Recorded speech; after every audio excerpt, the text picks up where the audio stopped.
L'équipe de France masculine de judo était de retour à Souston pour un stage de préparation en vue des championnats du monde de Bakou en Azerbaïdjan qui se dérouleront à la fin du mois de septembre. On est à un mois du championnat du monde, donc on est encore dans une phase où il y a besoin encore de quantité. On est quand même dans une période assez globale.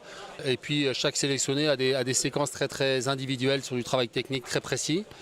Voilà, et je pense qu'on attendra de revenir sur l'INSEP pour commencer un peu la période d'affûtage avec la perte de poids, etc. Donc c'est encore la possibilité aussi de varier les partenaires. On a beaucoup de monde. On n'est pas gêné aussi parce que pour le coup, ils sont leur journée est totalement dédiée à l'entraînement.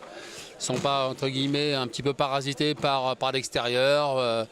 Ils n'ont pas de problème de transport, de travail, de formation. Voilà. Ils sont à 200% sur l'entraînement et ils disposent d'énormément de partenaires. Donc c'est aussi là encore la possibilité de varier tout ça.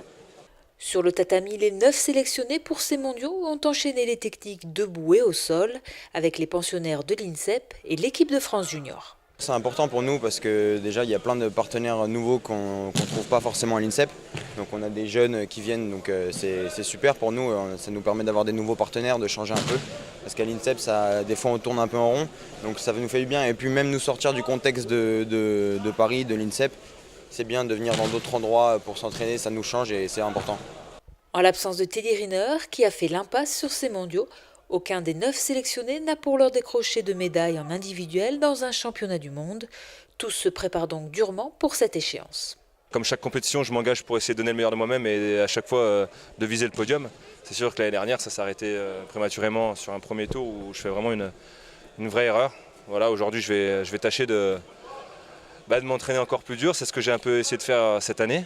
Et puis surtout essayer de ne pas reproduire les erreurs qu'on fait dans le passé. C'est un peu le but aussi du sport de haut niveau, de tous les entraînements qu'on fait au quotidien. C'est un peu pour ça.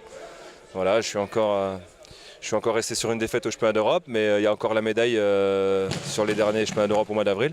Donc voilà, j'essaie de poursuivre tous mes efforts que je fais depuis mon début dans le judo et puis essayer de progresser au quotidien. Voilà, j'ai encore fêté mes 31 ans cet été, ça fait un petit moment que je suis dans le circuit.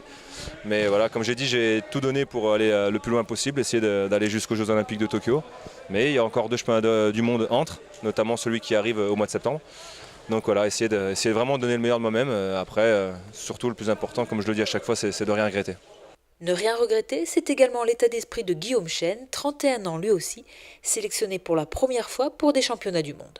Il faut essayer de ne pas le prendre comme une fin en soi. Maintenant, bien sûr que on franchit on va dire, un cap. Maintenant, il ne faut pas s'arrêter à la sélection.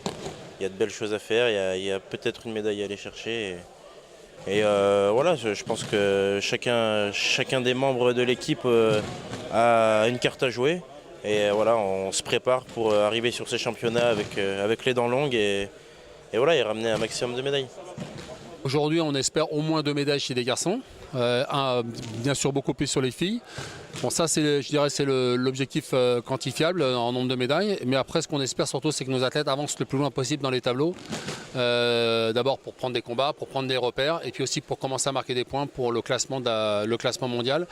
Vous savez qu'il y a une ranking list mondiale dans chaque catégorie, et cette ranking list va ensuite déterminer les têtes de série et les qualifications pour les Jeux Olympiques de Tokyo. Donc on est déjà rentré dans cette phase-là depuis maintenant 3 mois. Et bien sûr, ça va s'accentuer et les points qui seront marqués lors des championnats du monde vont être très importants et comptent beaucoup. Verdict du 20 au 27 septembre prochain à Bakou en Azerbaïdjan.